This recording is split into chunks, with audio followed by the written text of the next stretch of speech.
Firebat here, bringing you the third installment of the Whispers of the Old Gods card review. If you want to see the previous parts, you can click the thumbnail to my left.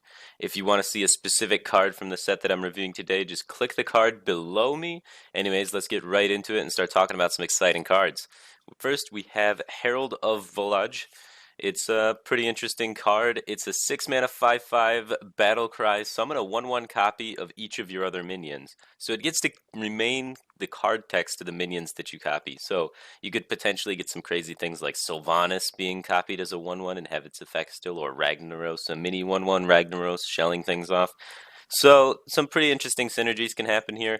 The main thing I want to talk about this card is that it does a lot of really cool stuff, which I sort of kind of mentioned, and it has a really low risk for putting it in your deck. Like, it's not the worst 6-drop in the world. You're pretty much guaranteed that you're going to hit something with it. Most cards in Hearthstone have some amount of card text on them if they're a played card. So generally speaking, it's going to cause something to happen, and it's going to be a 6-mana 6/6 in stats, because it's going to hit at least one thing.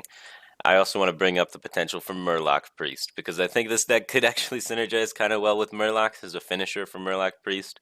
You just kind of slam it down on turn 6 after you've built up kind of a Murloc board, and then it gives you a whole bunch more Murlocs that synergize with your other Murlocs, so you get more War Leaders. Crazy things can happen. So I'm excited about this card. I think it'll probably see play. I don't think it'll be extremely impactful, but I mean, like, it's going to hit 1 in every 10 games and cause something crazy to happen, so why not put it in your deck?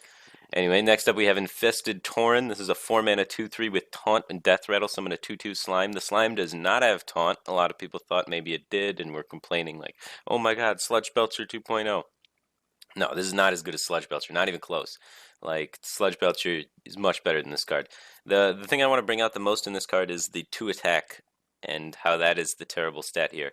With only 2 attack, it means it doesn't really trade with anything besides 3/2s and 1-drops. So your 4-mana card then is very limited in its ability to actually kill things. You need to combo it with other removal spells to actually make some trades happen, or buff it with Abusive Sergeant or Shattered Sun Cleric or something to really make trades happen, which I think is a really, really, really huge downside for cards that have really quick impact on the board and actually accomplish things. Usually you want to have about 3 attacks so they can actually kill 3-drops and interact with most 4-drops, but this card is going to need assistance killing anything, which I think is very, very bad in a card. I think you're going to want to have a higher stat line than that. So I think it's just kind of like a bad Harvest Golem at this point for 4 mana, which isn't good. Next up we have Doom, which is a 10-mana card. Destroy all minions, draw a card for each. So it's kind of like Twisting Nether. Costs 2 more mana than Twisting Nether, but then you get the upside of the drawing cards. However, is the upside really relevant in decks that you want to be playing Twisting Nether? In my opinion, not currently, but there's definitely a slot where maybe it could happen. Maybe there's weird combo lock archetypes. Warlock has really weird decks that come out every month or so that randomly hit #1 legend, and it's just like, really? You're playing those cards? So, I mean, it's definitely going to see play in one of those decks. But I think currently in the Control Warlock theme, most of the time when you play Twisting Nether, the real benefits of it is you can play Emperor Thaurissan, proc it down to 7 mana, and then play it the turn after to recover from your Emperor, like your turn where you just ignored the board completely to play Emperor, and it just recovers that, which is really cool. Or you can play it in the later game and clear the board, and you're okay not drawing cards because you have 9 cards in your hand because you're Reno Lock and you've been tapping all game.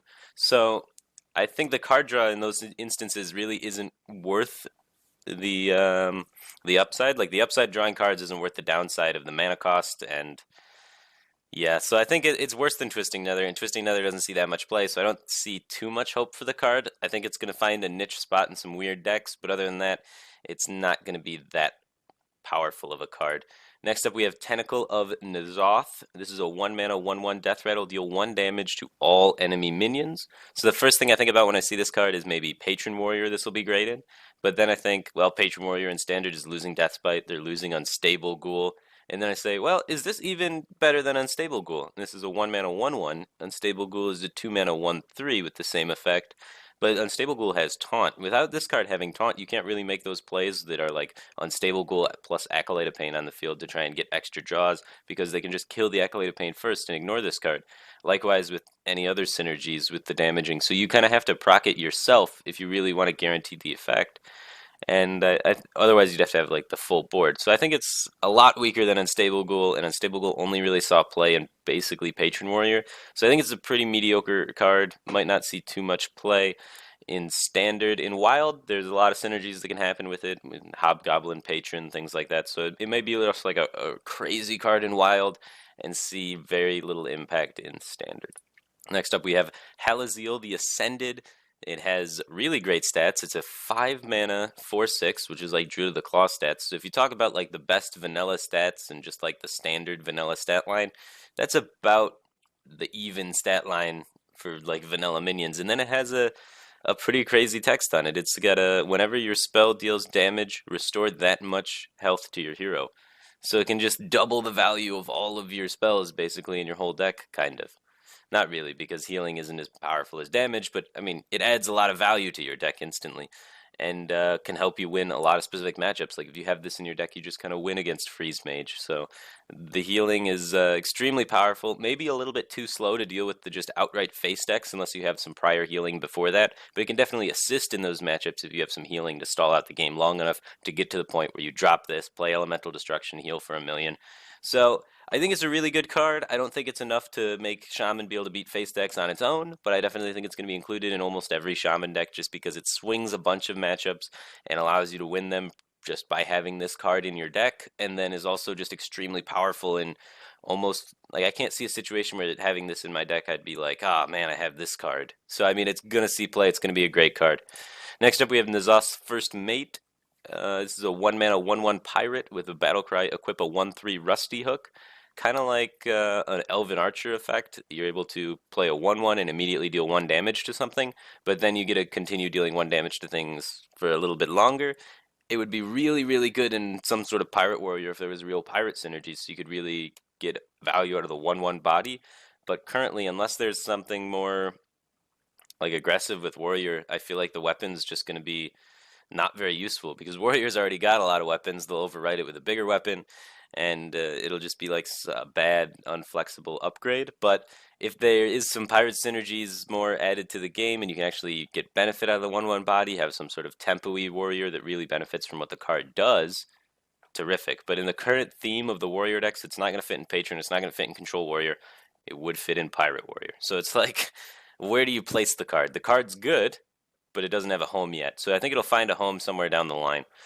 Next up, we have Faceless Shambler. This is a 4 mana 1/1 with Taunt that has Battle Cry, copy of friendly minions, attack, and health. So a distinction there with friendly, like you have to be using it on your own minions. You can't just copy your opponent's minion and give it Taunt, because that would be kind of crazy.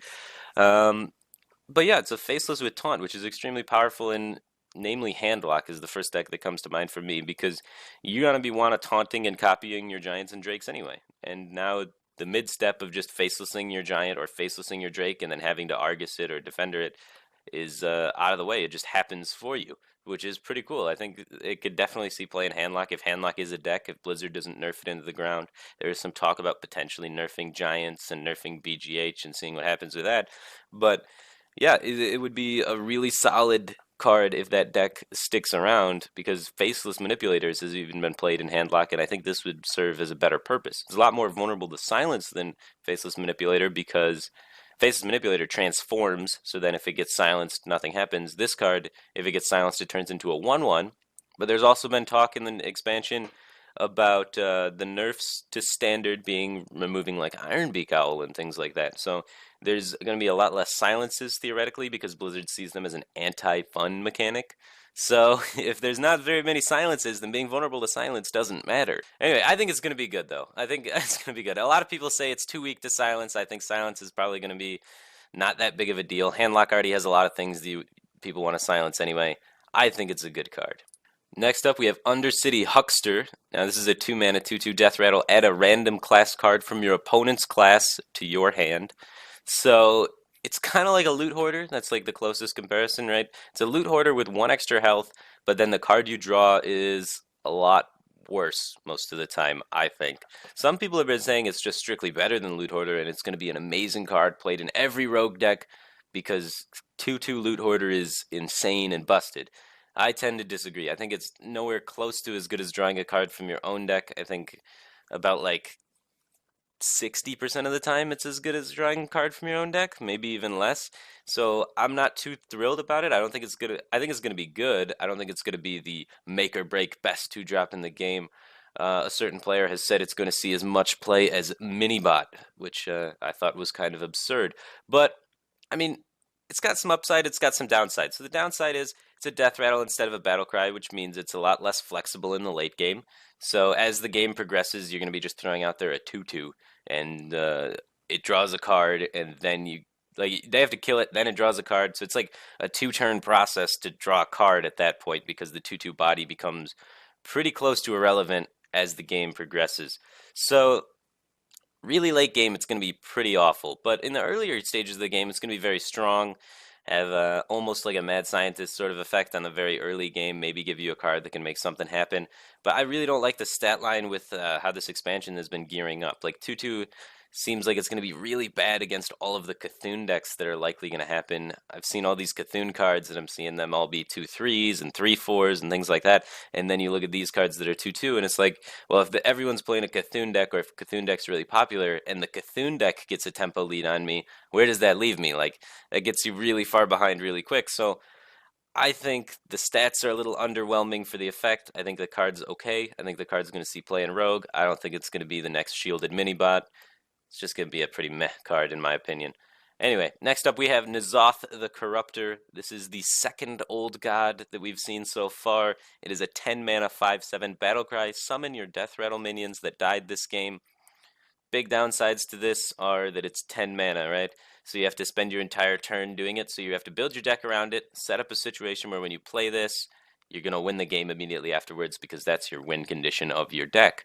Now, how many death rattles do you really need to make that happen? Assuming you're keeping on par tempo with your opponent, you're going to need to have like 3 or 4, maybe get a total of like 10 mana out of this card when you play it, because otherwise your opponent could probably just AoE your board, come back on it. They're going to need to be sticky minions, which pretty easy to do with death rattles. So there's potential that it can be pretty game ending and pretty powerful, but the problem is, can you live when you play it? So how many death rattle taunts are there? Because if you play 10 mana and don't interact with your opponent's board at all, most of the time you're going to die. So you need some taunts to bring back with it, and currently there's Abomination, Chillmaw, Tyrion, and Infested Turin. So not the greatest taunt minions. Some of them are class specific. Abomination will kill your own board, so that's not good. Chillmaw kind of requires dragon things, and it'll have the same effect of killing your own board, or you could just kind of randomly run Chillmaw as a 7 mana 6/6 taunt. Tyrion would be exceptional with this card, though, obviously. So I think right now the card pool is too weak to support what this card does. I think in the future this card will see play. I think this card's going to see play in Wild, but in Standard I think the card pool is a little too weak to support the effect of this card. Maybe more cards will come out even in just this set that'll make this card extremely powerful, or maybe in the next set or another set down the line. But right now I don't think it's this card's time to shine. But I would definitely keep an eye on it, and then as more cards come out, maybe this card becomes really good. So it's one of those cards that you just kind of always have to watch, always think about as new sets come out. And you were definitely going to talk about this card in the next set's card review and be like, well, now with this death rattle, is N'Zoth going to be a deck? Is it going to be the next big thing? So yeah, kind of cool, really interesting card, something to always keep in the back of your mind. Anyway, and lastly, we have Renounced Darkness. So this is a 2 mana Warlock card. Replace your hero power and Warlock cards with another class's. The cards then cost 1 less. So the way I believe this works is it's going to replace every Warlock class card in your deck and hand with another class's card, and then the card will cost 1 less afterwards. So that's going to be able to refuel you, maybe, give you a bit of a tempo gain there. You lose the Warlock hero power, though, which is pretty much the most important part of Zoo and Tempo-y Warlock decks, of refueling their hand and keeping steam going. But instead, now you're going to have a huge tempo lead with all of your cards. So I would like to see it in Zoo. I think that's the place for it, but I'm not really sure. It's like one of those tricky cards that it's really hard to figure out where it'll fit, because you're not getting a value gain out of this card. Like, your hand isn't gaining any value when you play this. You're basically getting an Emperor proc on your whole deck, though. So for 2 mana, you can get an Emperor proc on about, maybe not your whole deck, because your whole deck's not going to be class cards, right? You're going to have neutral cards in there. About 50% of your deck, you're going to get an Emperor proc on for 2 mana. Like, that's got to see play somewhere. The question is where, right?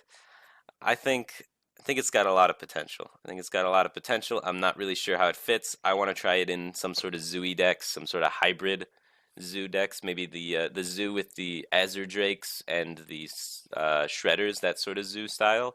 This is obviously not the same cards because Shredders are gone, but the same sort of style of deck as that, where you have opportunities to reload with your neutral minions and then maybe get some benefit out of the cost reduction of the effect. Who knows? I think it's one of my top 5 favorite cards in the set, though. I think it's really cool. I think it's going to find a place and see play. I have high hopes for this card, and that may be silly, but I like it. Anyway, that's my opinions on the cards so far. You're going to see another review coming out soon. Thanks for taking your time to watch the video. If you liked it and you want to see the next set as they come out, feel free to follow, subscribe, whatever, and check you guys out later. Bat out. Face Hunter against Face Shaman, things like this, where you can actually afford to spend an entire turn healing. You're allowed to do that with your deck, which is pretty cool. It gives you the option to just